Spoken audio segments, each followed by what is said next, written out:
Hello friends, आज इस video में हम सभी रुधिर वाहिकाएं और मानव हृदय के बारे में जानेंगे। इसके पहले की वीडियो में हमने ब्लड को कवर कर लिया था, तो आज हम देखेंगे कि ब्लड वेसल्स क्या होती हैं। तो ब्लड वेसल्स, जिनको हम हिंदी में रुधिर वाहिकाएं भी कहते हैं, ये क्या होती हैं? ये बहुत ही पतली नली के समान संरचना होती हैं और इनमें रक्त प्रवाहित होता रहता है। जैसे किसी पाइप के अंदर पानी बहता है, ठीक उसी प्रकार जो रुधिर वाहिकाएं होती हैं उनके अंदर रक्त बहता है। और रुधिर वाहिकाएं क्या होती हैं? मुख्यतः 3 प्रकार की होती हैं। नंबर 1 है आर्टरी यानी धमनी, दूसरी होती है वेन्स और तीसरी होती हैं केशिकाएं। तो सबसे पहले जानते हैं कि धमनी क्या होती हैं। तो धमनियां जो है ये सबसे बड़ी और मोटी रुधिर वाहिकाएं होती हैं और इनमें शुद्ध रुधिर बहता है। तो देखते हैं कि इनकी दीवारें मोटी, लचीली व मांसल होती हैं, जिसके कारण वे रक्त के उच्च दाब को संभाल पाती हैं। तो इनकी जो दीवारें होती हैं वो अत्यधिक मोटी होती है कि उनमें अधिक रक्त जो है वो उच्च दाब के साथ बहता है। तो उस दाब को सहने के लिए जो है धमनियां जो होती हैं इनकी दीवारें थोड़ी मोटी होती हैं बाकी शिराओं और केशिकाओं की अपेक्षा।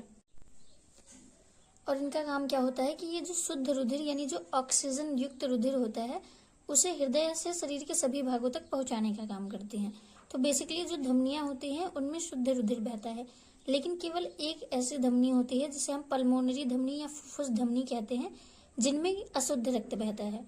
आगे हम देखेंगे कि शिराएं क्या होती हैं। तो शिराएं जो होती हैं ये धमनी की अपेक्षा थोड़ी पतली रुधिर वाहिकाएं होती हैं और इनमें अशुद्ध रक्त बहता है।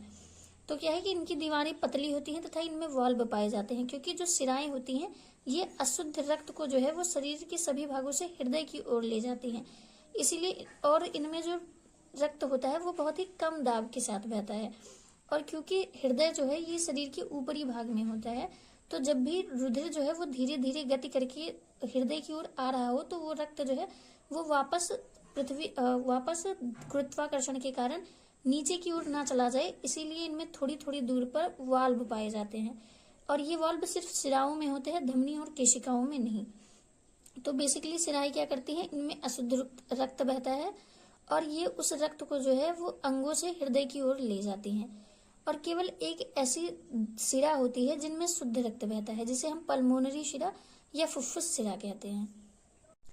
और तीसरे नंबर पर आती हैं कैपिलरीज यानी केशिकाएं।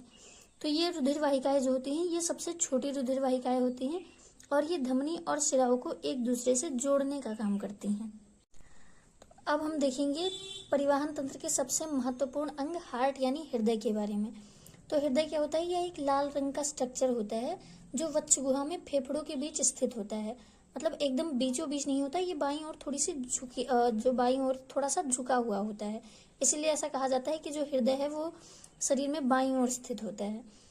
तो हृदय का स्ट्रक्चर देख लेते हैं। तो क्या होता है कि हार्ट जो होता है उसमें बेसिकली 4 चैम्बर्स होते हैं, यानी ये 4 पार्ट्स में विभाजित होता है। उनमें से ऊपरी जो दोनों कमरे होते हैं यानी ऊपरी के जो दोनों कोष्ठ होते हैं उन्हें अलिंद कहा जाता है और निचले दोनों कोष्ठ जो है वो निलय कहलाते हैं। तो ये क्या है? ये दायां अलिंद है और ये है बायां अलिंद। ये हमारा दायां निलय और ये है बायां निलय।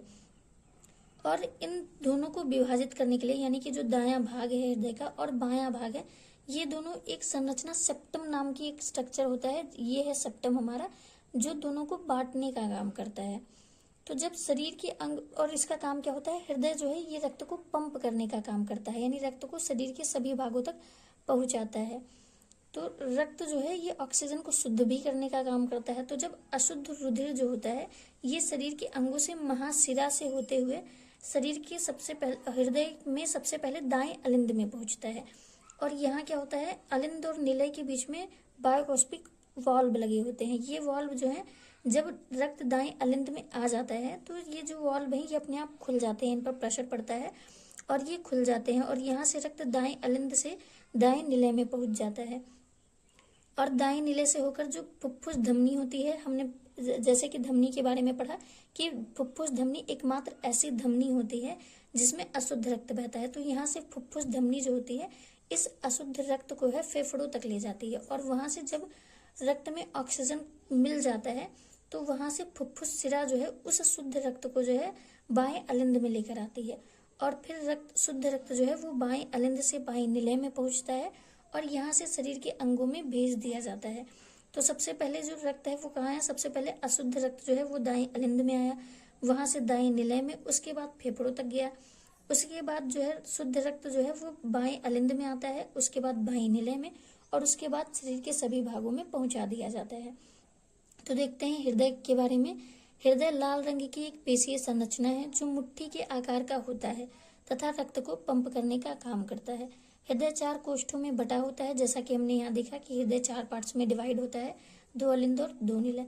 ऊपरी 2 कक्ष अलिंद तथा नीचे के दोनों कोष्ठ अलिंद कहलाते हैं, अलिंद नहीं, निलय कहलाते हैं। हृदय के दाएं भाग में ऑक्सीजन रहित अशुद्ध रुधिर तथा बाएं भाग में ऑक्सीजन युक्त शुद्ध रुधिर प्रवाहित होता है। तो जो ये क्या है, ये हृदय का दायां भाग है और ये है हृदय का बायां भाग। तो जो दायां पार्ट होता है इसमें क्या होता है, इसमें ऑक्सीजन रहित रक्त आता है और उसे फेफड़ों तक भेज दिया जाता है। उसके बाद जो शुद्ध रक्त होता है वो हृदय के बाएं भाग में बहता है और इन दोनों शुद्ध रुधिर और अशुद्ध रुधिर को विभाजित करने के लिए इसमें सेप्टम नाम का स्ट्रक्चर पाया जाता है, एक दीवार जैसी संरचना जो हृदय के दाएं भाग और बाएं भाग को विभाजित करती है। और हृदय क्या है, 1 मिनट में लगभग 70 से 75 बार धड़कता है और इसे एक बार धड़कने में लगभग 0.8 सेकंड का समय लगता है। और नॉर्मली जो हार्ट का वेट है वो औसतन 300 ग्राम तक होता है।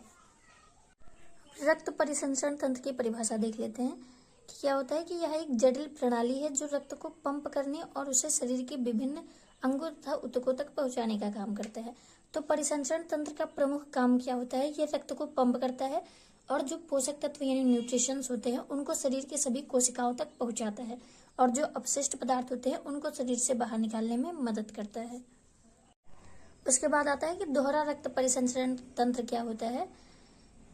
तो दोहरा रक्त परिसंचरण क्या है कि जैसा कि अभी इसके पहले जब हमने हृदय के बारे में पढ़ा तो उसमें क्या होता है कि जो अशुद्ध रुधिर होता है वो सबसे पहले जो है हमारे हृदय के जो है सबसे ऊपरी कक्ष यानी दाएं अलिंद में आता है, वहां से दाएं निलय में आया, उसके बाद फेफड़ों तक गया। तो यहाँ से रक्त जो है वो हृदय में एक बार आया और उसके बाद फेफड़ों तक चला गया। उसके बाद जब रुधिर शुद्ध हो जाता है तो वहां से वो हृदय के बाएं भाग में आता है। तो इस प्रक्रिया में क्या होता है कि रक्त जो है वो हृदय से होकर 2 बार गुजरता है और ये पूरा जो प्रोसेस है उसी को दोहरा रक्त परिसंचरण कहते हैं।